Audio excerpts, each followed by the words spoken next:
jobs, the strongest year of job growth on record. The unemployment rate declined more than any year on record, and we achieved a 4% unemployment rate years earlier than previously projected, thanks to the American Rescue Plan. Small business applications and inflation-adjusted household income are both up, and child poverty and hunger are down. We're obviously going to continue to build on this progress. Second, today we're marking 60 days of action strengthening America's trucking workforce. This is not just about recruitment, but also retaining truckers to ensure we can move more goods around the country and lower costs for the American people. Over 70% of all goods in America are shipped by truck, and America's trucking workforce plays a critical role in the supply chain and the broader economy. But outdated infrastructure, the pandemic, and a historic volume of goods moving through our economy have strained capacity across the supply chain, including in trucking. 2 months ago, the President launched a multi-agency effort to support and expand access to quality truck driving jobs now and in the years ahead. While more work remains, we have made remarkable progress in the last 60 days. We have expanded registered apprenticeship programs. We've launched the Safe Driver Apprenticeship Pilot to connect American adults under 21 to good-paying jobs in the trucking industry. We've cut red tape so it's easier for drivers to get commercial driver's licenses. And we've met with veteran service organizations representing nearly 4 million veterans to discuss ways the administration and industry can attract, train, place, and retain veterans in trucking jobs. And we will announce the results of the Labor Department's 90-day apprenticeship program, of course, after the next 30 days. This week, Secretary Buttigieg will also sign the charter document for the Women of Trucking Advisory Board, which will provide recommendations to address challenges facing women in trucking, such as barriers to entry, on-the-job safety risks, workplace harassment, mentorship, and more. Finally, a very quick preview for the President's trip to Ohio tomorrow. It's been just 90 days since time flies since the President signed the bipartisan infrastructure law, and tomorrow he will be traveling to Lorain, Ohio, and deliver remarks on how the bipartisan infrastructure law delivers for the American people by investing in cleanup and restoration efforts in the Great Lakes region and surrounding waterways. These investments will allow for a major acceleration of progress that will deliver significant environmental, economic, health, and recreational benefits for communities throughout the region, including helping people in the community access clean water. So those of you going to Ohio, now you have a little more detail. Go ahead, Darlene. Thank you. One, are there any plans being made for the President to meet with Republicans on the Senate Judiciary Committee as a group, the same way he met with Democrats on the committee last week? Sure. So he's continuing to engage with Democrats and Republicans about his Supreme Court process. I don't have anything to preview or predict in terms of a meeting with the Senate Judiciary Republicans. Okay. Second question. Is there a date for when the President will send his FY23 budget proposal to the Hill? I don't have a date either for you at this point in time. I think Shalonda Young has conveyed it was expected to be after the State of the Union. Okay. And then the last question is, with the Vice President getting ready to go to Germany for the Munich Security Conference, can you talk a little bit about what her marching orders from the President are, and will she be going with any deliverables or any concrete proposals specifically to help Europe deal with its energy and natural gas needs? Well, she will be traveling, as many of you have been following this know, to Munich, Germany to attend the February 18th to 20th Munich Security Conference. She will build on the President's and the national security team's intensive engagement with European allies and partners and emphasize and continue to emphasize with our partners our ironclad commitment to our NATO allies, underscore our commitment to Ukraine's sovereignty and territorial integrity, and reaffirm our shared interest in upholding the principles that have underpinned European peace and security. She'll be participating in the formal program of the conference, as well as engaging with allies and partners and meeting with leaders on the margins. I know her team is planning for a preview call for all of you, I believe later this evening, to give you more details of those bilateral meetings. But I would say in terms of her engagements and what the President expects, he expects and knows, given she is the first in the room and the last in the room, that she will continue to convey to the rest of the world, again, our ironclad commitment to our NATO allies, our commitment to defending the territorial integrity and sovereignty of Ukraine, and our commitment to putting in place severe economic consequences should Russia invade. Thank you. Go ahead. Thank you. Can you comment on Russia's investigation into claims of alleged mass graves of civilians supposedly killed by Ukrainian forces in the Russian-controlled regions in eastern Ukraine? Do you believe this is part of the false flag operations that you've been warning of? Sure. Well, let me start by saying, as you heard the president say yesterday and Secretary Blinken earlier today, we're in the window where we believe an attack could come at any time, and that would be preceded by a fabricated pretext that the Russians use as an excuse to launch an invasion. And we've seen, and we've talked about this a bit in here, we've seen these tactics used in the past.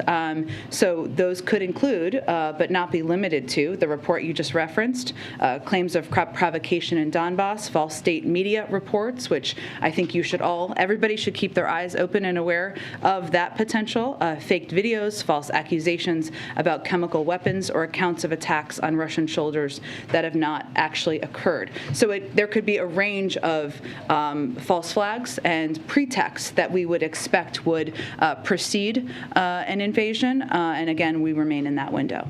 And can you provide any update on the intelligence assessment of who was behind the cyber attacks of Ukraine's Ministry of Defense and certain banks yesterday? Can you as officials say that Russia was behind the attacks? We don't have any new details on an attribution. Cyber attribution takes time, in part because adversaries usually try to hide their tracks, and it takes time to gather and analyze relevant information. And these types of incidents, DDoS incidents, can be particularly harder to trace.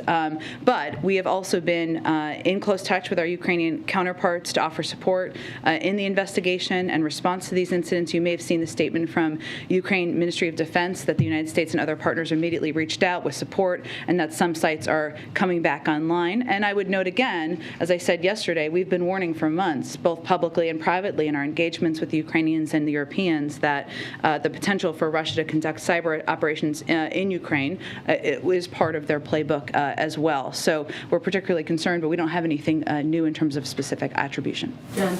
Oh, go ahead. Are you done, Mary? Yes. Go ahead. Didn't mean to interrupt. So polite. Go ahead. Secretary of State Blinken today said that he has seen evidence that Vladimir Putin is actually moving critical military assets toward the border with Ukraine and not away from the border, as Putin has claimed. So does the administration believe that Putin is actually escalating this crisis in real time? Well, I think as Secretary Blinken also said, the Russian troops remain massed in a very threatening way at the border. And he was responding, I believe, to a good question about whether they were delivering on what they had promised yesterday. And the answer was no. There's what Russia says, and there's what Russia does, and we're watching very closely what steps they're taking, but they remain amassed in a threatening way at the border. There has not yet been, to our awareness, an actual invasion. This date had been circled on the calendar as one that this administration, that other governments worldwide were watching very closely. What do you make of the fact that at this point, it is now darkness in that region, there hasn't been a military invasion? Well, Kristen, without getting into any intelligence or conversations we would have with allies or partners, what we had conveyed last week, and you heard Jake Sullivan convey very clearly, is that we were in the window. We remain in the window. And is there still as much hope for diplomacy today? Is there more hope? Where does that thinking stand? We, of course, the door continues to be open to diplomacy. Secretary Blinken spoke with Foreign Minister Lavrov yesterday. Jake Sullivan speaks with his Ukrainian counterpart nearly every day, if not every day. We remain. The president, of course, is going to speak with Chancellor Scholz later this afternoon. So it is moving forward diplomatic conversations on many channels. We'll follow up to a question you got yesterday about a potential gas tax holiday. You said all options were on the table. Can you go a little further? Are there actually discussions going on between the White House and Democrats on Capitol Hill about moving forward with the gas tax holiday? Well, I also said yesterday no decisions have been made, and that remains the case. So we always have an open dialogue with members of Congress, and all options remain on the table. Go ahead. One housekeeping thing first. Speaking of Secretary Blinken, he was at an event earlier today here in town and said he was cutting his time short there in order to have a meeting with the boss, the president. Was something added to the schedule this afternoon, or Is there something forthcoming? Without knowing the details of the Secretary's schedule, I think the President had the PDB this morning, so it may have been that. I can check if there's anything different than that. Beyond that, Foreign Minister Lavrov told Secretary Blinken yesterday that Russia's written response to the U.S. NATO proposals would be transmitted, quote, in the coming days. Has it been received, or is this potentially productive or seen as a possible delay tactic? Well, we look forward to receiving it, as Secretary Blinken has conveyed. As of my knowledge, before I came out for this briefing, I think we're still waiting for that. Is there any update on the U.S. assessment of the video released by Russia claiming to show some tanks ending military drills near Ukraine? I know there was a lot of concern about whether this was legit. Has there been any determination that it is? I don't have any new assessment of that, Ed. I think what we are watching very closely is not just what they say, but what they do. I understand you're referencing a video, but we've also seen, as the Secretary confirmed this morning, continued problematic, troubling buildup of troops at the border and surrounding Ukraine. I'm not going to ask you if the president's meeting today or soon with Supreme Court nominees. What if I was prepared to answer it today? You're missing out. Have there been any meetings? I am not going to provide a day-by-day update, Ed. I just had to mess with you there a little bit. I am curious. This is a president who's been a participant in this for decades. Yeah. He knows that in the run-up to a decision, there is a public campaign. There's sort of a backroom lobbying effort by people close to nominees. There's been some of that going on in this case. What does he make? I'm not commenting specifically on anyone's story or letter sent or anything, but what does he make of that attempt to influence an administration as they make a decision? And does he welcome it, or does he see it, if it gets a little too personal, perhaps, or petty, as detrimental to the process? Well, I think because of the president's long history and long background you referenced, as the former chairman of the Judiciary Committee, as the former vice president, I believe he's probably overseen or been engaged with more Supreme Court nominee processes than anyone in history. He is not going to be swayed by public campaigns or public sniping or lobbying efforts. He is going to pick an eminently qualified black woman to nominate to the Supreme Court, and he has a number of potential choices that he's very excited about. Just real quick on this, the Club for Growth is now running ads in English and in Spanish targeting Latino audiences and suggesting that the president's focus on nominating a black woman to the court versus qualified Latino judges, and they list a few in their ad, is racist. What do you make of that? Well, the Supreme Court has been around for 230 years. There's never been a black woman who served on the Supreme Court. The president believes that's a problem with past processes and not a lack of qualified black women to serve on the Supreme Court. There are also opportunities, perhaps in the future we'll see, to nominate others. We don't know at this point in time, but the president is proud of the range of credible, qualified candidates he's looking at, and looking forward to making an announcement soon. Go ahead. Thank you. A quick follow-up on the cyber stuff. Would the U.S. consider a disruptive attack against Russia similar to the DDoS one right now being waged against Ukraine? So say that one more time. I'm sorry, if the U.S. would consider like a distributed denial of service attack, like when it's talked about potential cyber responses, is that one of the potential options? Like in terms of what we would do in response? Yes. I'm not going to outline or detail what options the president would have at his disposal. Again, he can take any step of seen and unseen. He has the right to do that, but we have not even made an attribution at this point in time. Russia's lower house of parliament voted on Tuesday to ask Putin to recognize the self-declared Donetsk and Luhansk People's Republics. Blinken said today that move would necessitate a swift and firm response from the United States in full coordination with allies and partners.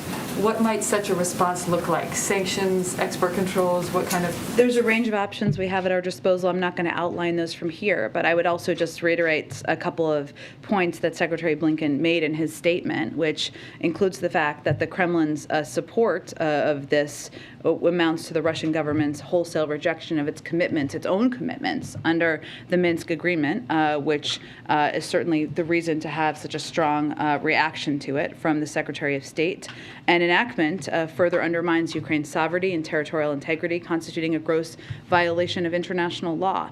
So hence we have, as you said, he conveyed in his statement that necessitates a swift and firm response from the United States in full coordination with our allies and partners, but I don't have anything to preview at this point in time. Quick follow-up on oil. CNN is reporting that NSC Middle East Coordinator Brett McGurk and State Department Energy Envoy Amos Hochstein are in Riyadh today. Thank you for that. Because you have to restate his name on television. Amos are in Riyadh today to press the Saudis to pump more oil. And I wondered if you could confirm that. I can confirm they are on a trip. There are a range of topics to discuss, including Yemen. And as you know, we engaging with our partners around the world about ensuring supply meets demand as part of our objective from here as well.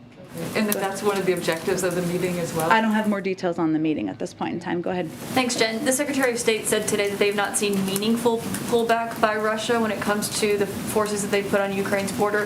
What would meaningful pullback look like to the United States? Well, I'm not going to define that by troop numbers. I think we will know it when we see it, which is a verifiable reduction of troops at the border of Ukraine. But you're not looking at a certain metric or anything like that? Nothing that I'm going to outline from here.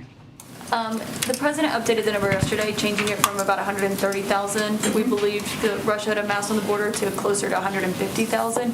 How long does the United States believe Russia can maintain that kind of a force posture? Well, he also said, including in Belarus and encircling Ukraine as well, to be clear. In terms of their ability to maintain that, I'm not going to get into intelligence from here. But there's no judgment on... Nothing I'm going to outline from here. Okay, my last question, on the CIA station that is being relocated closer to the border with Poland, outside of Kyiv, does the U.S. have concerns that that will affect their ability to be able to track Russia's movements from Ukraine? There's a lot of intelligence questions today, which is absolutely fine, but there's nothing I can detail on that from here either. But no concern that them moving the CIA station out of the capital is going to affect I'm just that? not going to speak about our intelligence processes in Ukraine or in the surrounding area from here. Go ahead. Thanks, Jen. Following up on Kristen's question, obviously the invasion didn't happen today. Pentagon was eyeing today as a possible date that we could see some sort of action, some sort of invasion. Does the White House think that Putin could be bluffing About what? about his intention to Not move invade or forward? to invade? Well, either way. Well, President Putin has said he doesn't intend to invade. We've also said he's prepared to do that and has lined up troops at the border to invade. So I don't think we are waiting for President Putin's comments to assess what is being prepared around the border. Do you think that your efforts to put all this intelligence out about his, what might happen next might have deterred something that we could have seen in the last 24 hours? Well, that's part of our has been part of our objective overall, Jackie, right, is to make it more difficult for the Russians, for President Putin to lay a predicate for war. And our objective is to try to avoid war, prevent war. Now, it's ultimately up to President Putin to decide what steps he's going to take. But putting out specific details about the types of false flag operations, their efforts to push misinformation through Russian media, the types of tactics they've used in the past, that's all a part of our effort to make it more difficult for them to use these tactics and keep the eyes of the global community open. I mean, has this whole standoff underscored the importance of NATO allies spending 2% of their GDP toward defense? Is that something that the White House will be pressing in the future from our allies? That's something that the president pressed for when he was vice president. And then can I ask about a second topic, the Durham investigation? Durham says there was an outside company with ties to the Clinton camp monitoring server data info on the executive office of the president through the Obama administration, possibly into the Trump administration. Do you know if there's still a system picking up server data on the EOP, and if not, when it stopped? Again, I know you asked my colleague a few questions about this the other day, but I would point you any questions about this to the Department of Justice. And then is what was described in the filing there, monitoring internet traffic, is that, generally speaking, would that be considered something along the lines of spying? Again, I would point you to the Department of Justice. Go ahead. Jen, thanks. Is the U.S. confident at this point that all intelligence and sensitive material has been removed and destroyed from the U.S. Embassy in Kyiv? There's obviously steps every embassy takes when they move or relocate, but I'm not going to get into those details from here. I'd point you to the State Department if there's more they'd like to share. And oil prices are nearing $100 a barrel. It's a milestone that hasn't been reached since 2014. What steps is the administration taking at this point to deal with high oil prices? Have you been talking to allies about a coordinated global release of oil? We have been in touch with allies and partners, suppliers out there on the global stage for weeks now in preparation for a range of impacts of, in anticipation of an invasion or actually an impact of an invasion, both for natural gas and oil prices on the market. We will continue those engagements, of course. As I've said, and I said yesterday, for the president, all options remain on the table. As you know, in the past or recent months, he tapped the Strategic Petroleum Reserve, 50 million barrels. Those have been released over the course, or 40 million of them, I think, to date have been released over the course of time. We also remain, of course, engaged with Congress and countries around the world about how to meet the demands out there. One more. The president urged Congress this week to act on gun control at the anniversary of the Parkland shooting. It's been 5 months now since David Chipman's nomination was withdrawn. What's the current timetable for nominating an ATF director? Well, we certainly would love to have an ATF director in place for the first time in, I think, a decade. Someone confirmed, and unfortunately, obviously, David Chipman was eminently qualified for the position and was not able to move forward. And the president would like to nominate someone to replace him, but I don't have anything on the timeline. Go ahead. In an effort to pry the window open a bit wider into the president's thinking on the Supreme Court. Sure. What is the thinking here about some of the pushback that's been aired on the left with respect to Judge Michelle Childs in South Carolina? Does the president reject that criticism that she hews too, or has hewed too closely to corporate interests? Well, I think what some of the criticism I've seen out there is related to her labor record. If you look at South Carolina, the AFL in South Carolina endorsed her and has been supportive of her. I think the president, in response, or just to go back to Ed's question, which I think is similar, the president is not interested in public griping or in lobbying campaigns or efforts to trash other candidates. He is going to keep his blinders on, look at the qualifications, the cases, the backgrounds, the credentials of these eminently qualified nominees. All of the ones he's considering would make excellent qualified Supreme Court justices, and that's where his focus remains. On background and qualifications, how important is it to the president that his choice have served as a public defender? Again, I'm not going to get into any more specifics of the qualifications. You have a short window left before you will know probably who he is selected, and you will have more, I'm sure, analysis to do at that time. Go ahead. Thanks, Jen. On the stalled Fed nominations in the Banking Committee, Chairman Brown said today that he's refusing to move the other picks separate from Sarah Bloom Raskin.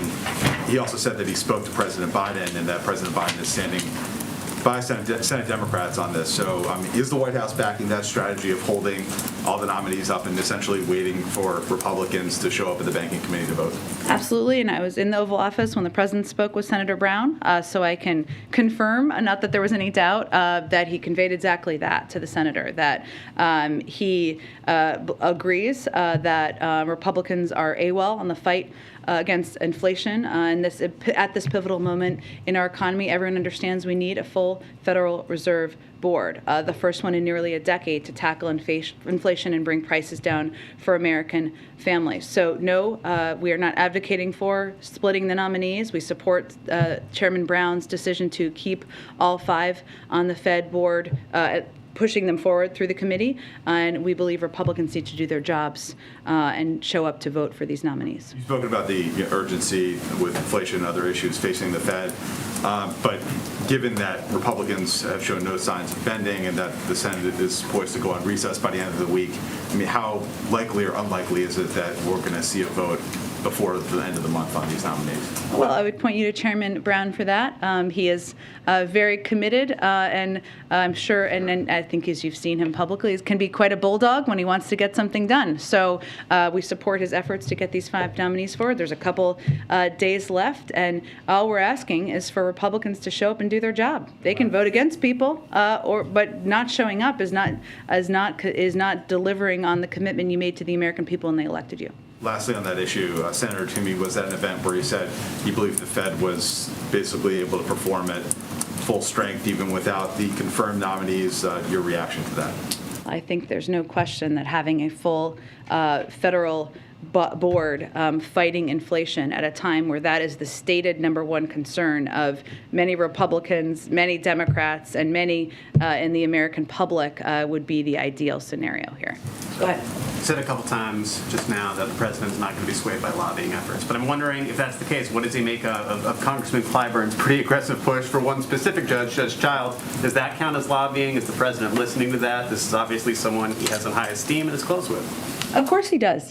He has him in high esteem. He is close with him. But again, the president, who is someone who has been through a number of these processes before, who's overseen hearings, who has played a role as vice president in helping select incredible nominees and now Supreme Court justices to serve, he's going to consult broadly, and then he's going to look at their credentials, review cases, and make a decision about the right person to nominate for the court. And I think the only other angle left on the interviews that you have not been asked is, will you tell us when the interviews are complete?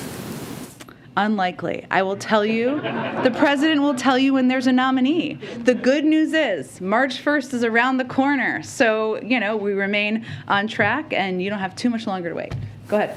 Thanks. Last night, voters in San Francisco voted to recall 3 school board members. I'm wondering if the White House has any reaction to that result. Sure, we of course did see that. We don't have any reaction directly to the decision by the local school board, but I would just reiterate that the president's objective has been keeping schools open from the beginning. And now at this point in time, 99% of schools are open, in large part because of the funding in the American Rescue Plan and efforts that he and his Secretary of Education undertook to ensure schools had the resources and the information needed to keep schools open. We understand where parents are coming from when they want schools to be open as well, and the president recognizes the mental health impact it has on kids for them not to be open. So we don't have any specific comment on the local decision about the local school board leaders, but that remains the president's objective. And on education more broadly, we saw that be an issue in the Virginia gubernatorial race. Obviously, this is the issue here in San Francisco. I'm wondering what the White House or the president's message is to parents about, you address school reopening, but more broadly, some of the issues that we've seen play about equity, about curriculum play in some of these electoral races. Well, tell me more about specifically. In San Francisco, specifically, there was controversy over the renaming of schools. There in Virginia, conversations about critical race theory. I'm wondering whether the White House or the president thinks that some of these school boards, maybe in San Francisco and other places, have moved too far to the left, adopted liberal policies beyond what voters seemingly approve of, or just more generally, how the president thinks of education and some of these issues around equity and inclusion. Well, I would say first that the president is married to a teacher, so he certainly trusts in the role of teachers and educators across the country and the kind of curriculum that they are providing. I'm not going to have any specific comment on any local school board or the politics of school boards as it relates to any political race either, though. Go ahead. Okay, go ahead. Thanks, Jen. Going back to the Senate Banking Committee, would the White House support a rule change to allow the Senate majority to discharge a nomination directly from committee, as they do with legislation? I believe that I would really point you to Chairman Brown's team in office. I think they have spoken to this and conveyed, I don't think that there is a path forward for that, but I would point you to them for any comment. And yesterday's Secretary of State Antony Blinken said that he was, quote, troubled by new charges that are being brought against Russian activist Alexei Navalny. Would the White House consider, in consultation with its allies, potentially sanctions on individual leaders, maybe in Putin's circle, to stop this, or other efforts that you all could do to help Navalny and the Russian opposition? There are a range of sanctions under consideration on his inner circle. And then finally, congressional Democrats, again, are just talking about student loan cancellation. Alexandria Ocasio-Cortez discussed this earlier this week, and Senate Majority Leader Chuck Schumer has also talked about the importance of canceling student loan debt. Why is this not an issue that, with broad public support and support within its own party in Congress, has the president not worked or pushed harder on to cancel? Well, the president has conveyed he'd be happy to sign a bill into law that all of those members could work to get passed. And finally, yesterday marks the 30th House Democrat to announce their retirement from Congress. Is the White House at all concerned that this is indicative of a political climate in the broader country, in his own party, And could simply the retirements of very senior Democrats on the Hill potentially have implications for the White House's domestic agenda? Well, as you know, I have to be a little careful. I've learned my lesson the hard way about talking about politics from up here.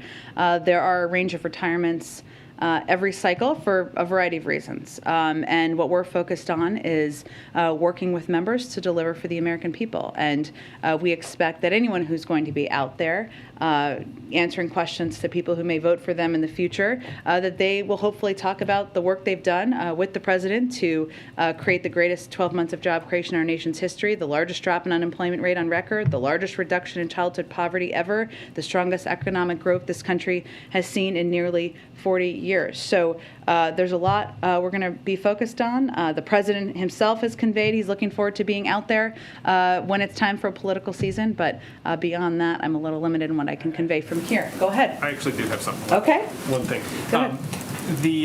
I think circling back to something I think we asked Corinne about a couple of days ago, but sure. the mayor of the District of Columbia has announced that she's going to significantly reduce the restrictions, the COVID restrictions, indoor mask wearing, I think comes off at the end of the month.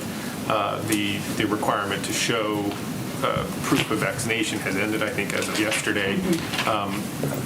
The campus, the White House campus is in Washington, D.C., obviously affected by the metrics that are around in terms of case counts and hospital counts and what have you. Does that, are you guys going to follow some of the recommendations that the mayor has put out, or are you going to wait for the CDC to make their recommendations before you change any of the activities on this campus? We'll wait for the CDC, and they've said, and I know you had a COVID briefing a little bit earlier today, that they're continuing to review mask guidelines and how different communities in the country should assess them, but we'll wait for the CDC to make any changes here. And on the Supreme Court, I think I've thought of one more way. Okay, go ahead. Which is only to say that when the president said the other day that he was considering about 4 nominees, did he mean 3? Did about 4 mean 3?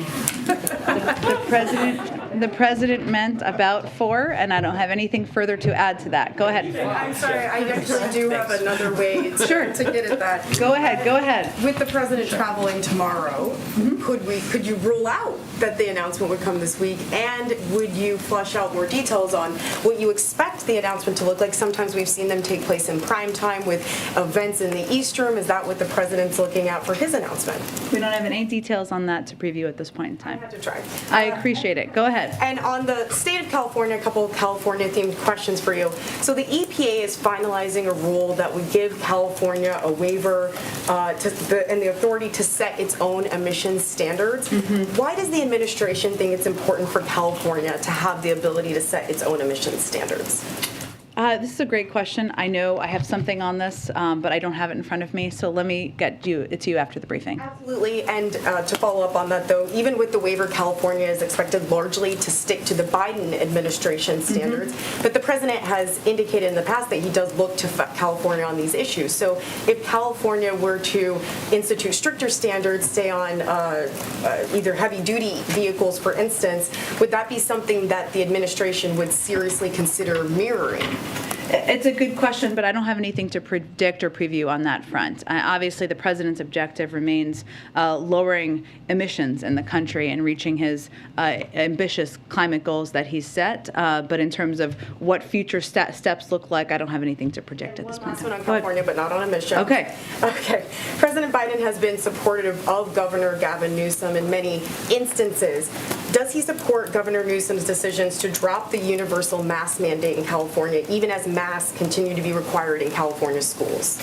Well, there are a number of states who have made decisions, not just California, and announcements. And what we've said, and I can repeat, is that we will continue to look for and abide by CDC guidance from the federal government. That's what we will follow. But different leaders will make decisions based on what they think is best for their communities. Go ahead. Great, thank you. One more on SCOTUS. Okay. Try. Go ahead. It is a new tactical maneuver. Senator Grassley, the ranking Republican on the Judiciary Committee, today told reporters on the Hill that he is under the impression that President Biden is doing interviews this week. Can you confirm or deny what Senator Grassley said? We said as early as this week. That's all the detail I have for you. Afghanistan. This week marks 6 months since the withdrawal from Afghanistan. From this podium, Jake Sullivan told us that the commitment to allies there is sacrosanct.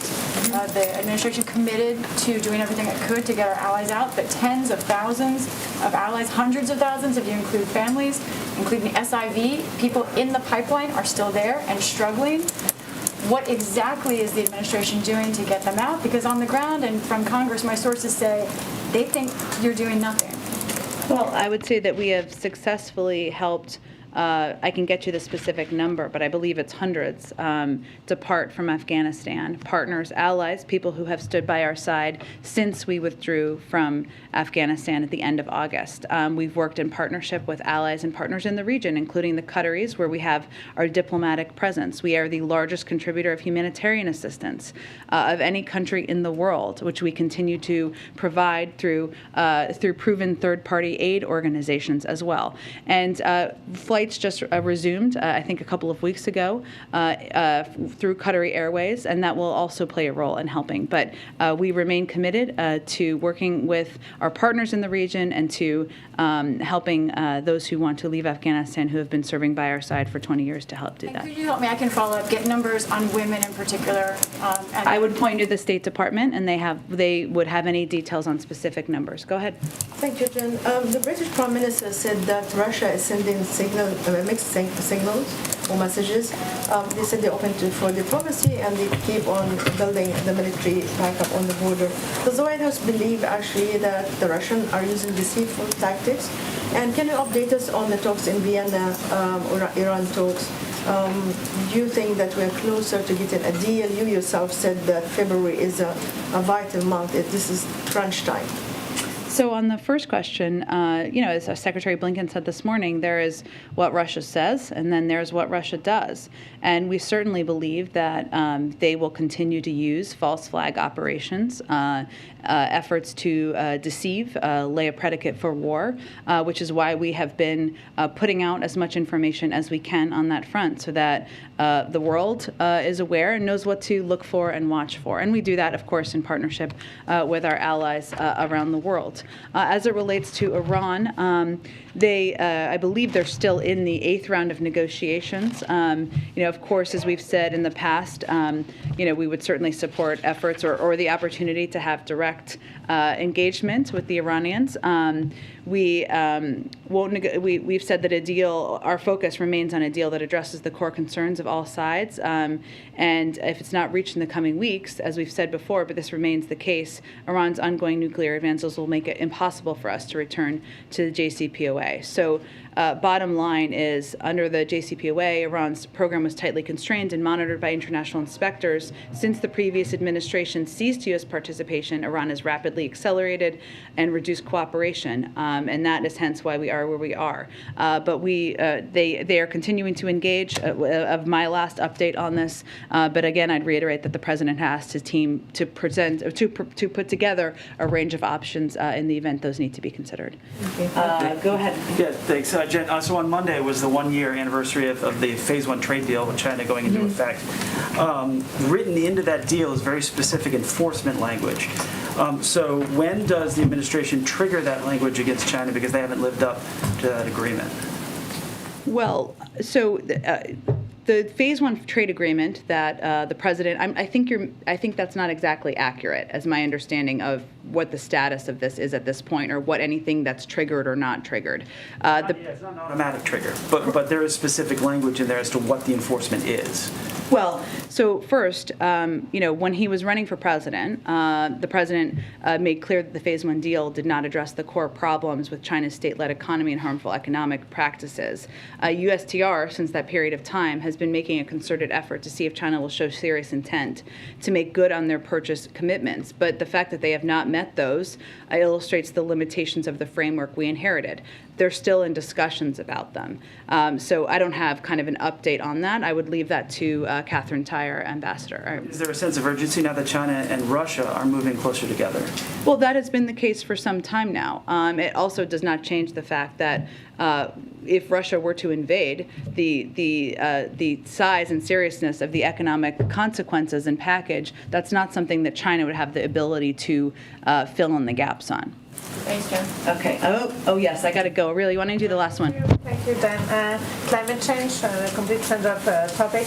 According to a report published yesterday, by 2050, the sea level on U.S. coast would rise by 1 foot, which means 40% of American people who live in coastal areas would see more damaging floods.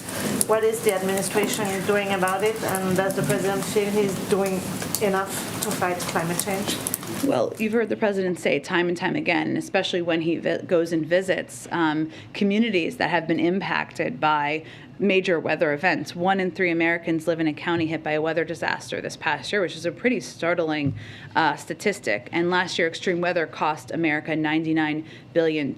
So we know climate change is real. Anyone who doubts it, that's further evidence climate change is real, and it's exacerbating the extreme weather conditions. And certainly this report is further evidence of that. What the president has done is, of course, work to pass the bipartisan infrastructure law, which a lot of people focus on roads, rails, and bridges, important parts, but it also has an enormous investment in strengthening our nation's resilience to extreme weather and climate change while reducing greenhouse gas emissions, replacing lead pipes so everyone has access to clean water. And we've also been mobilizing an all-of-government approach to deploy and implement critical clean energy projects. But I would also note that this is one of the reasons the president is going to continue to press for key components of his agenda, his Build Back Better agenda, including a historic investment in addressing the climate crisis. Thanks, everyone. See you tomorrow.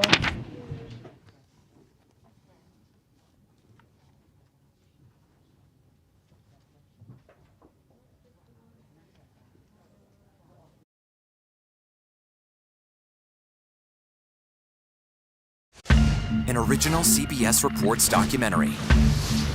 The mayor, the city council, everything's run by a woman. Pine Lake is predominantly white, but the surrounding area is 90% black. Somebody's going to get pulled over.